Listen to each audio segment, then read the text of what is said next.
Living in New York was quite different.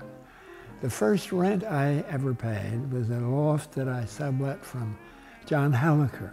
It was the top floor, and it was a Cold War flat. I paid $15 a month. Do you ever know about the gas meter trick? Yeah. Yeah, with the gas meter. You take the gas meter. That's right. You take it off, and you put a jumper on, you know, so the gas goes through. And then you take a vacuum cleaner and you run it backwards, and the little numbers go. Word had gotten out that there was something important happening down there. Yeah, right. And among the maybe 50 or 60 people involved with the abstract expressionist movement, debates happened, you know, and sometimes quite furious. Exactly. I got scars to prove it. You know?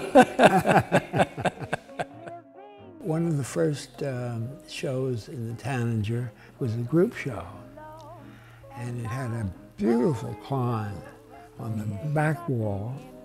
Hoffman, everybody, you know, and Leo Castelli came over to help us hang it, and we listened to him and said, "Oh yes, yes, yes," and he left. And then we went ahead doing what we were. Yeah. I was at the 5-spot, and Billie Holiday came in. Yeah. And so everyone says, "Go up and sing," and she didn't have a card. And so we said, "Look, if a cop comes in, we'll kill him." so she sang. Yes. Yeah. One day I found myself talking to a group of people, 2 or 3, and a bum came up, and he held his hand out, you know, to us, and none of us had any money, except Kooning had enough to do a typical thing for him to do. He's a very generous man. He reached in his pocket and had some coins and put them in the bum's hand. You know, he didn't say thank you or anything, he just looked at them and started out across Third Avenue. And we were watching, and these cars are coming and, you know, almost hitting him, and we're watching with horror. And he gets to the center, and he hasn't paid any, all he's doing is, look, it's it. And he wobbles around a little bit and then starts across the rest of it. And cars are going this way and so on. And he disappears around the corner, right? And we're silent. I mean, we were just really overcome with, glad, but you know, terrified. And de Kooning said, "There's a man who understands space." I started out as a carver.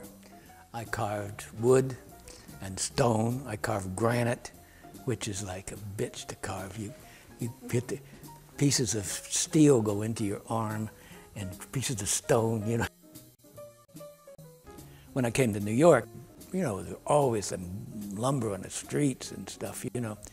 And so I started building out. I mean, I was expanding out into space. Felt like aware of like the three-dimensionality of the thing.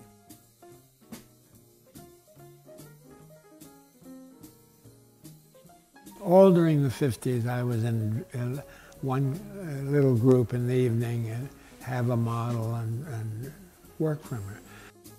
It's always been something that I drew. I mean, if you're using figures to try to have them enter, as you work, the figures change, radically so. How do you relate these forms to the surrounding, the environment? And that was a big problem. I make some little drawings, and I think I'll use one. So I mix some paint and I put it on with this idea that the drawing had. About 10 minutes later, this is obsolete. You know? Oh, yeah. I don't do anything, this is going to be this or this is going to be that. I just carve random shapes out of the trees, you know, and I just have this stockpile of things. I just grab a whole bunch of them and then start building with them, you know. Everything stands on 3 legs. It's because 3 is the magic number, and it's also, you know, it'll stand anywhere. I hate symmetry. You know, symmetry is like boom, boom, boom, boom. With your paintings, you have different kinds of That's right. That's why I said the flat right. plane. Yeah, right. Yeah. Since I'm interested in figuration, it means that there be a transformation in the figure. They're in a constant shift. You think this relationship is one, but then you get over here and you relate that to here, and this has to change. I think we share this interest in, so that if you look at one of his sculptures, a big beam comes up this way, and then there's something here, and this way, and there's a shape of space. And as you move around it, it compels you to participate in that transformation. Yeah. It may not be true, but... That's very true, it's very true, yeah. You have to walk around it to know it, you know? Yeah. You know? I just finished a piece. I didn't finish it. And this damn thing, I hated it. I just kept adding to it, adding to it, adding to it. I mean, I keep counterbalancing it. And I just finally tore the whole damn thing down. It's the first time I've ever done something I really couldn't stand, you know. And I immediately started another piece, and it's just like sailing right along. I've spent my life tearing things apart, and an immense number of canvases that I ruined by overthinking and overdoing and adjusting and all that stuff. Decision making in painting or in sculpture doesn't come from the rational. So the decision is resting or coming from a deeper level of the person. To get to that place when you're working is the best thing to have in the studio. When I think about my sculpture, it's like I like to dance.